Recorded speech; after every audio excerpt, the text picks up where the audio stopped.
Je m'appelle Alexandre, j'ai 23 ans et donc je travaille actuellement dans l'audiovisuel en tant qu'étalonneuse. Donc, rapidement, ça consiste à retoucher les couleurs d'une vidéo. On produit du contenu pour les réseaux sociaux et à côté de ça, je suis auteure depuis assez longtemps puisque j'ai commencé à écrire à l'âge de 14 ans et je suis éditée chez Sud-Arène depuis 2015. Et jusqu'à présent, donc, j'ai écrit 4 livres qui sont édités et un 5e qui va arriver prochainement.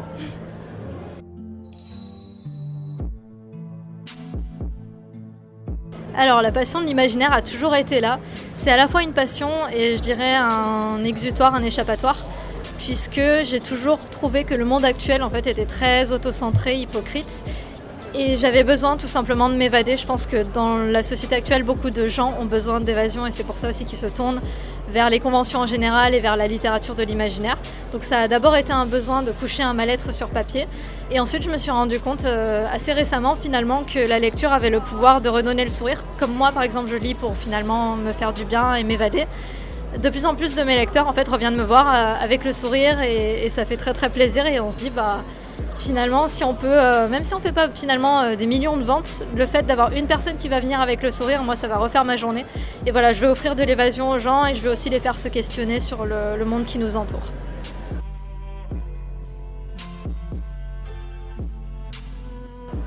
Alors, comment on mène une vie étudiante et une vie écrivaine ? On compose, je dirais plus exactement, qu'on mène. Après, c'est une gestion du temps, tout simplement, je dirais. Moi, j'ai la chance d'avoir l'inspiration qui vient surtout le soir. Je sais que c'est pas pour tout le monde pareil. Et je me mets pas la pression. Il y a beaucoup d'auteurs qui se mettent un objectif de tant de mots ou tant de pages par jour à écrire. Moi, je préfère fonctionner à l'instinct. Et du coup, quand l'inspiration vient, tout simplement, je vais écrire. Mais je vais jamais me forcer. Et donc, l'inspiration vient souvent le soir, la nuit. À tel point qu'en fait, dans mon portable, j'ai 15 000 post-it, sur mon ordinateur aussi. Et je suis obligée en fait, de noter mes idées par peur de les oublier. Et ça peut venir vraiment n'importe quand. Donc après voilà, quand il a fallu mettre l'accent sur les études, sur les fins d'année, je le faisais vraiment. Je laissais jamais l'écriture ou mes études en fait prendre le pas l'un sur l'autre et j'essayais de gérer mon temps comme ça.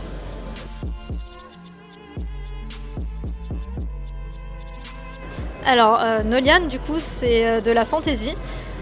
C'est un hors-série par rapport à la trilogie que j'ai écrite, l'Odyssée des deux mondes, mais ça partage le même univers.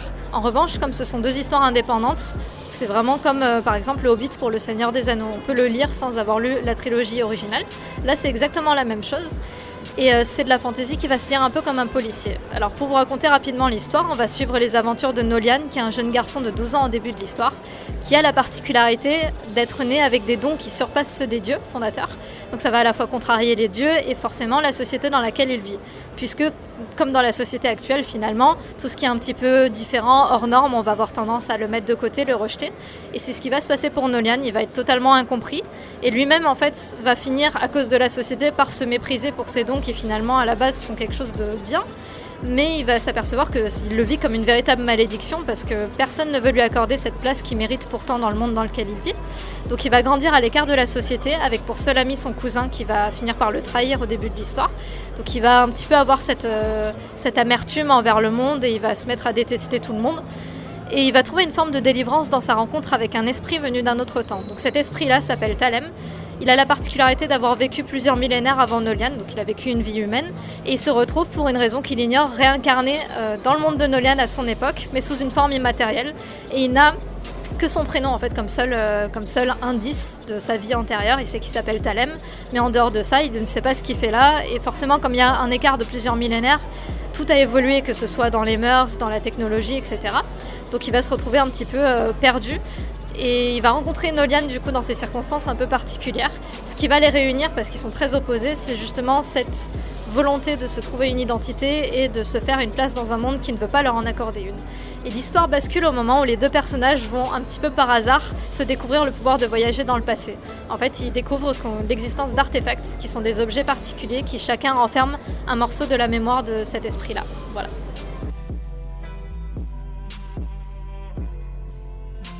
Alors, j'ai pas trop le droit pour l'instant de dire grand chose.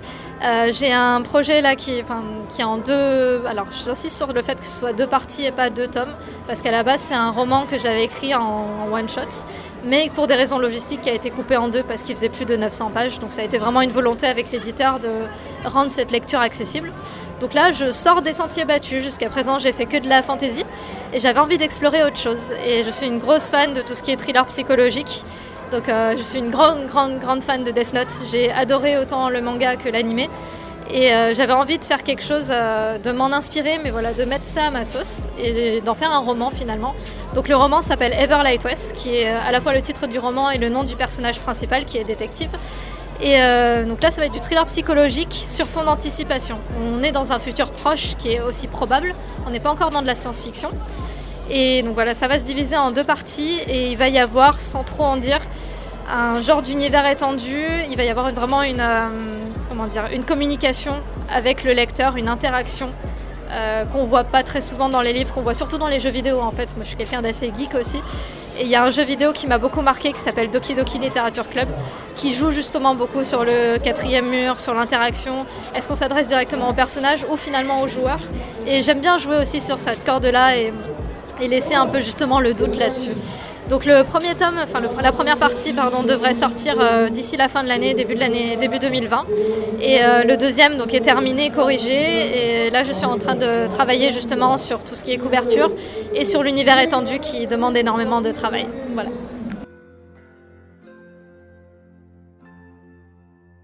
Alors, un livre, une musique, un film. Un livre, alors je cite toujours ce livre dans mes coups de cœur. C'est pas un livre qui est très connu, mais c'est un livre d'une auteure qui est aussi une très grande amie, qui s'appelle Elodie Hannibal, et elle a écrit une trilogie qui s'appelle Iris, donc comme le nom de la fleur.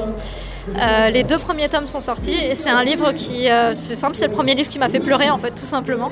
Elle a une écriture très poétique, très japonisante, donc pour tous ceux qui aiment un peu tout l'univers japonais, ça peut...